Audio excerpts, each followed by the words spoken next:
สวัสดีค่ะทุกคนกลับมาพบกับกวาง KTS อีกครั้งนะคะวันนี้ก็จะมาแนะนำละครเรื่องหลังคาใบบัวทางอมรินทร์ทีวี SD ช่อง 34ละครแนวดราม่าผลงานจากค่ายเช้ง2561เป็นเรื่องราวของสิมลากับชีวิตความจนที่เลือกเกิดไม่ได้เธอตะเกียกตะกายหนีความจนมาทั้งชีวิตแต่ก็ยังหนีไม่พ้น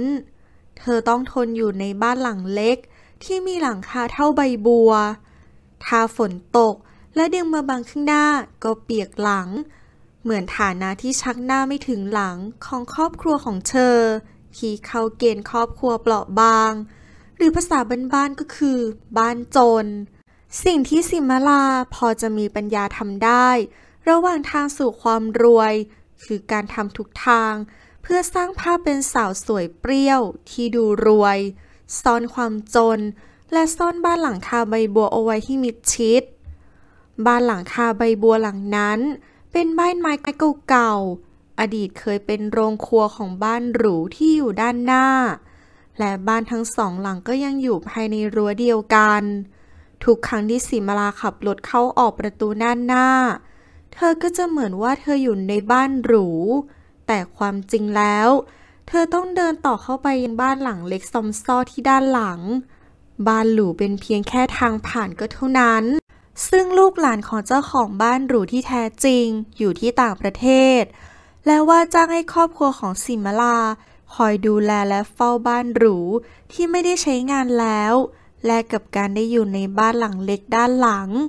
พร้อมกับค่าดูแลบ้านเล็กๆน้อยๆสิมลาอยู่ที่บ้านหลังเล็กหลังนี้มาเกือบ20 ปี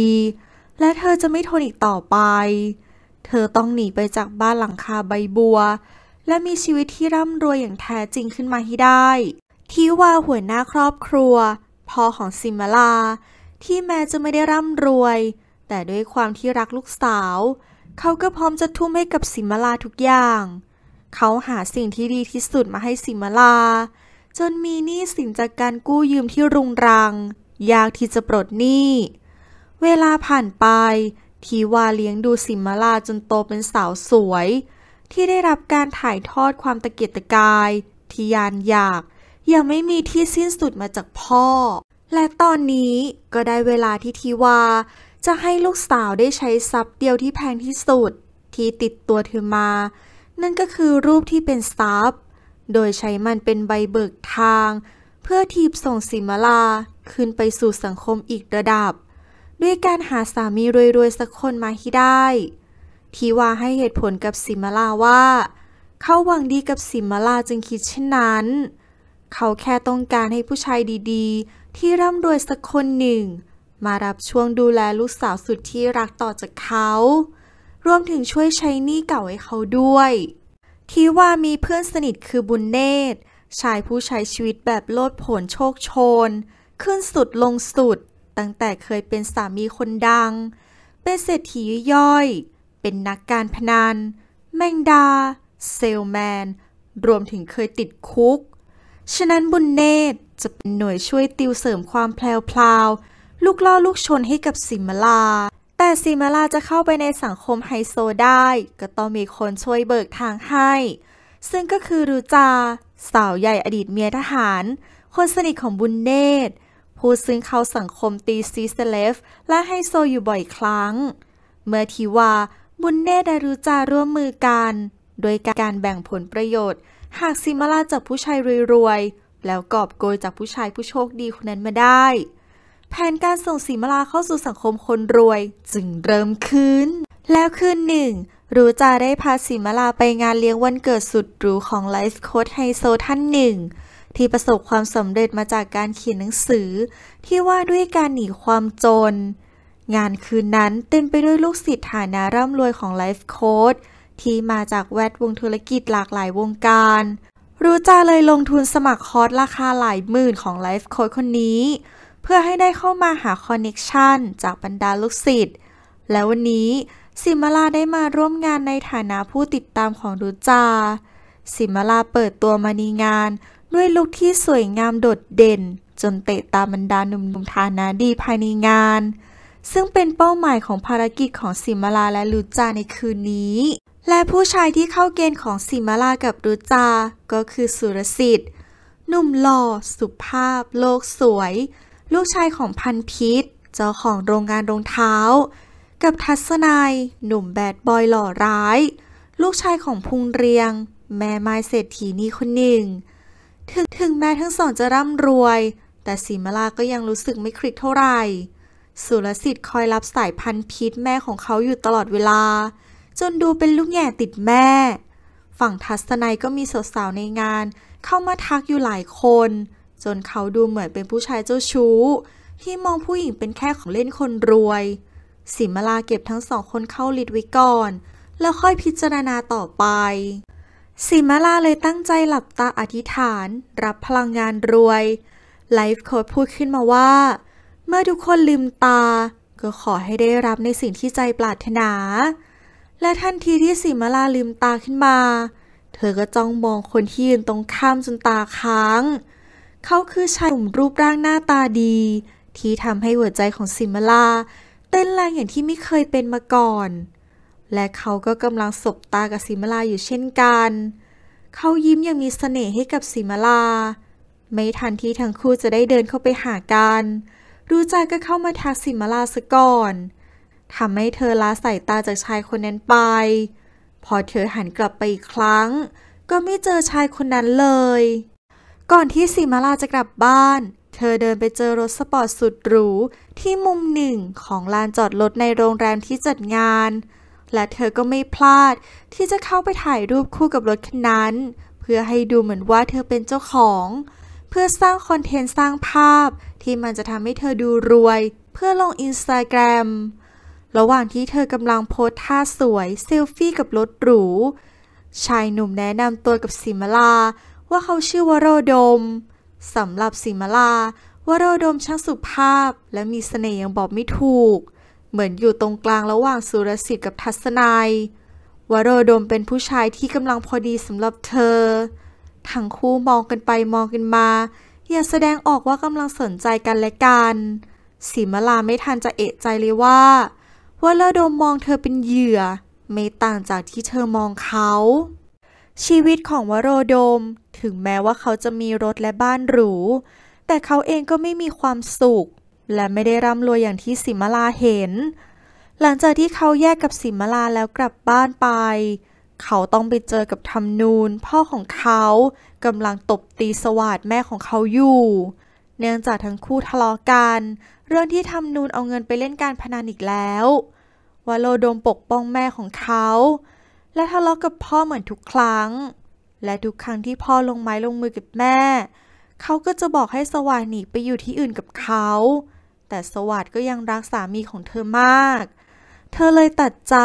และทิ้งทำนูนไปไม่ได้วโรดมก็ทิ้งแม่ที่เขารักไว้กับทำนูนเพียงลำพังไม่ได้เช่นกันโดยคาแรคเตอร์ของตัวละครคนที่หนึ่งไม้วริศรับบทเป็นวโรดมหนุ่มรูปหล่อลึกลับสุดเซ็กซี่ฉลาดแกมโกงทำทุกอย่างเพื่อสร้างภาพให้คนหลงไหลขับรถสปอร์ตใช้ชีวิตหรูหราเพื่อปกปิดสถานะครอบครัวที่กำลังลำบากบ้านจะโดนยึดรายได้หลักจึงมาจากการปอกลอกสาวสวยไฮโซยังมีจิตสำนึกที่ดีไม่ยอมขายตัวสุดท้ายก็ต้องพบกับความรักที่ต้องเลือกคนที่สองเกรทการก้าวรับบทเป็นสิมาลาสาวสวยรูปร่างหน้าตาดีบุคลิกลักษณะเหมือนลูกผู้ดีมีเงินจริงๆแล้วยากจนแต่สร้างภาพว่าเป็นลูกคุณหนูบ้านรวยตามคำสั่งของพ่อที่ปูทางไปสู่การจับผู้ชายรวยเป้าหมายของชีวิตคือต้องรวยไม่ว่าจะด้วยวิธีการใดก็ตามเธอสนใจแต่ชีวิตและความสุขของตัวเองเหนือสิ่งอื่นใดแม้จะพบกับผู้ชายที่รักแต่ยากจนทำให้เธอต้องเลือกคนที่สามปอนพลวิทย์รับบทเป็นสุรสิทธิ์หนุ่มใส่ซื่อไม่ทันคนโลกสวยดูคนไม่ออกถูกหลอกได้ง่ายชีวิตนี้มีแต่แม่คอยตัดสินใจให้ทุกอย่างโหยหาอิสระโลกแคบทุกอย่างจึงแปลกใหม่น่าตื่นเต้นไปหมดโดยเฉพาะวิถีชีวิตของคนจนคนที่สี่เจี๊ยบโสภิณภารับบทเป็นพันพิษนายหญิงสุดเฮี้ยบเศรษฐีนีโรงงานรองเท้าผู้ร่ำรวยใจ จ้าระเบียบทุกอย่างต้องอยู่ภายใต้กฎเกณฑ์ของเธอควบคุมทุกอย่างแม้แต่ชีวิตลูกชายของตัวเองรักและห่วงลูกชายมากตัดสินใจทุกอย่างแทนเพราะหวังจะให้ลูกชายได้เจอแต่สิ่งที่ดีที่สุดสิ่งที่เธอรังเกียจมากที่สุดคือคนจนคนที่5แม็กณัฐพลรับบทเป็นทัศนัยลูกชายของภูมิเรียงหล่อร้ายแบดบอยบ้านรวยชนิดที่ว่าไม่ต้องทำงานอีกแล้วใช้เงินไปวันๆเป็นคนเล่ห์เหลี่ยมแพลวๆสาวรักสาวหลงเลยหลงตัวเองมากอยากได้ผู้หญิงคนไหนก็ต้องเอามาให้ได้คนที่6ลูกน้ำพาเมล่ารับบทเป็นภูมิเรียงแม่ของทัศนัยเศรษฐีนีแม่ไม้ไม่ยอมแก่แต่งตัวทันสมัยมักทำตัวซ่าเฮฮาอารมณ์ดีเพื่อปิดบังความเศร้าในใจลึกๆแล้วเป็นคนโหยหาความรักต้องการคนดูแลโดยเฉพาะหนุ่มๆหน้าตาดีเลยแอบซื้อบริการเป็นประจำคนที่7โจมสุกลรับบทเป็นธรรมนูญสามีของสวาทพ่อของวโรดมอดีตเคยร่ำรวยเป็นเจ้าของธุรกิจแต่ติดการพนันจนหมดตัวบ้านกำลังจะถูกยึดปกติไม่ค่อยพูดค่อยจาแต่พอเล่าเข้าปากก็มักจะมีปากเสียงตบตีกับเมียเป็นประจำใช้ชีวิตอย่างไม่มีความสุขอยู่ไปวันๆพอคิดแต่ว่าความสุขคือต้องมีเงินและจะทำยังไงให้กลับมาร่ำรวยเหมือนเดิมคนที่8เง็กกัลยารับบทเป็นสวาทแม่ของวโรดมอดีตเคยรวยเคยมีร้านเครื่องเพชรกับกระเป๋าแบรนด์เนมแต่พอใช้เงินเกินตัวจนชีวิตล่มจมบ้านจะถูกยึดก็เริ่มลำบากมีลูกชายรูปหล่อจึงใช้ลูกเป็นเครื่องมือปอกลอกสาวเล็กสาวใหญ่เพื่อหาเงินเข้าบ้านคนที่9หนุ่มสันติสุขรับบทเป็นทิวาพ่อของสิมาลาหนุ่มใหญ่หล่อและจับจดไม่มีงานเป็นหลักเป็นแหล่งเน้นซื้อมาขายไปจับเสือมือเปล่ากับหาทางรวยเร็วกับคำแนะนำของเพื่อนไปเรื่อยรักลูกสาวทุ่มให้ลูกจนเป็นหนี้เพื่อหวังคว้าสามีรวยให้ลูกคนที่10ปูนาตยารับบทเป็นบานเย็นแม่ของสิมาลาแม่บ้านที่ทำได้แค่ดูแลบ้านและครอบครัวถนัดตัดเย็บเสื้อผ้าและทำอาหารตามใจสามีไม่มีปากเสียงทำหน้าที่เหมือนคนรับใช้ของบ้านอดทนยิ้มง่ายรักลูกมากอยากเห็นลูกๆมีความสุขคนที่11ไทเกอร์ธนวัฒน์รับบทเป็นสาเกตน้องชายวัยม.ปลายของสิมาลาเด็กผู้ชายวัยกำลังแรงพูดแรงพูดตรงไม่กลัวใครเมื่อพ่อทุ่มให้พี่สาวหมดแล้วจนไม่เหลืออะไรมาถึงเขาเห็นพ่อไม่เคยทำอะไรสำเร็จเลยไม่เชื่อเรื่องการรวยทางลัดมองชีวิตของพี่สาวว่าเพ้อเจ้อรักแม่มากไม่ยอมให้ใครมาทำร้ายแม่คนที่12เซย่าพิมมาดารับบทเป็นหมวยเล็กเด็กสาวม.ปลายเพื่อนสนิทของสาเกตลูกเฒ่าแก่ร้านอาหารตามสั่งแห่งหนึ่งขยันเรียนขยันทำงานนิสัยดีน่ารักไม่ดูถูกคนจนพอใจเท่าที่มีเพราะได้พ่อที่สอนมาดีเธอชอบสาเกตและคอยช่วยเหลือสาเกตเวลาเขามีปัญหาคนที่13เออนันต์รับบทเป็นบุญเนตรเพื่อนสนิททิวาจอมวางแผนเพื่อหาผลประโยชน์ไม่มีอาชีพชัดเจนแต่หากินเก่งลูกเล่นแพลวๆผู้ได้คนหลงเชื่อได้ง่ายชีวิตโชคโชนเคยเป็นเศรษฐีสามีคนดังนักการพนันแมงดาเซลแมนและเคยติดคุกและคนที่14เอชุติมารับบทเป็นรุจาเพื่อนสนิทของบุญเนตรสาวใหญ่อดีตเมียทหารใช้เส้นสายจากสามีทำให้ได้อยู่ในแวดวงสังคมไฮโซปัจจุบันยังตีซีเซเลบไฮโซอยู่ตลอดมีอาชีพใช้คอนเน็กจับคนมาเจอกันเพื่อพูดหวานล้อมโน้มน้าวหาผลประโยชน์เก่งเพราะความจนมันน่ากลัวและตามมาด้วยความปลอมและความลวงเธอและเขาจะต้องเผชิญกับชีวิตความจริงเพื่อหลุดพ้นจากหลังคาใบบัวค้นหาคำตอบกันได้ในละครดราม่าสะท้อนสังคมที่สร้างจากเรื่องจริงของสังคมไทยติดตามชมกันได้ในละครเรื่องหลังคาใบบัวทุกวันเสาร์อาทิตย์ เวลา 21:45 นาทีทางอมรินทร์ทีวี SD ช่อง 34 ออกอากาศตอนแรกวันอาทิตย์ที่ 12 ตุลาคมค่ะชอบก็กดถูกใจใช่ก็ช่วยกด Subscribe หรือกดติดตามพี่กวางด้วยนะคะและคลิปต่อไปก็จะทำเรื่องอะไรรอติดตามรับชมกันได้เลย